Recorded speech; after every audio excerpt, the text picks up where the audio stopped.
നിയമസഭാ തെരഞ്ഞെടുപ്പുകൾ കഴിയുന്നതോടെ petrol diesel വില കൂടാൻ സാധ്യതയുണ്ടെന്നാണ് ഇപ്പോൾ പുറത്തുവരുന്ന റിപ്പോർട്ടുകൾ. തിരഞ്ഞെടുപ്പുകൾക്ക് ശേഷം പെട്രോൾ ഡീസൽ വിലയിൽ വൻ വർധന ഉണ്ടായേക്കുമെന്ന് സാമ്പത്തിക വിശകലന ഏജൻസിയായ കൊട്ടക് ഇൻസ്റ്റിറ്റ്യൂഷണൽ ഇക്വിറ്റീസ് ആണ് മുന്നറിയിപ്പ് നൽകിയിരിക്കുന്നത്.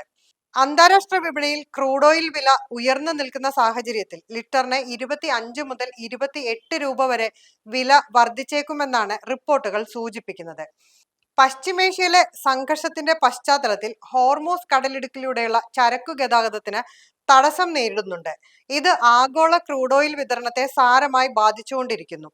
ഇത് ഇന്ത്യയുടെ എണ്ണ ഇറക്കുമതിയെയും ഗണ്യമായി കുറവ് വരുത്തിയിട്ടുണ്ട്.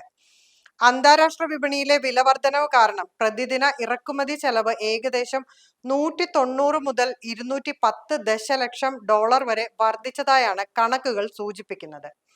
രാജ്യത്ത് നിയമസഭാ തിരഞ്ഞെടുപ്പുകൾ നടക്കുന്ന പശ്ചാത്തലത്തിലാണ് നിലവിലെ റീറ്റെയിൽ വിലയിൽ സർക്കാർ മാറ്റം വരുത്താത്തത്. എന്നാൽ എണ്ണ ശുദ്ധീകരണ കമ്പനികൾ നേരിടുന്ന കടുത്ത സാമ്പത്തിക ബാധ്യത കണക്കിലെടുത്ത് വോട്ടെടുപ്പ് കഴിയുന്നതോടെ ഇന്ധനവില കുതിച്ചുയരാനാണ് സാധ്യത. റീറ്റെയിൽ വിലയിൽ മാറ്റം വരുത്താത്തത് മൂലം എണ്ണ കമ്പനികൾക്ക് പ്രതിമാസം ഏകദേശം 270 ബില്യൺ രൂപയുടെ നഷ്ടം സംഭവിക്കുന്നുണ്ടെന്നാണ് സൂചന. എക്സൈസ് ഡ്യൂട്ടി കുറച്ചതുൾപ്പെടെയുള്ള സർക്കാർ നടപടികൾ ഈ പ്രതിസന്ധിക്ക് ഭാഗികമായ ആശ്വാസം മാത്രമേ നൽകുന്നുള്ളൂ. ക്രൂഡ് ഓയിൽ വില ബാരലിന് $120 എന്ന തരത്തിൽ തുടരുകയാണെങ്കിൽ ലിറ്ററിന് 28 രൂപ വരെ വർധനവ് അനിവാര്യമാകും. ജനരോഷം ഭയന്ന് ഈ വർധനവ് ഘട്ടം ഘട്ടമായി നടപ്പിലാക്കാനാണ് സാധ്യത. അതേസമയം പെട്രോൾ ഡീസൽ വിലയിൽ വർധനവ് ഉണ്ടാകുമെന്ന റിപ്പോർട്ടുകൾ കേന്ദ്ര സർക്കാർ തള്ളി.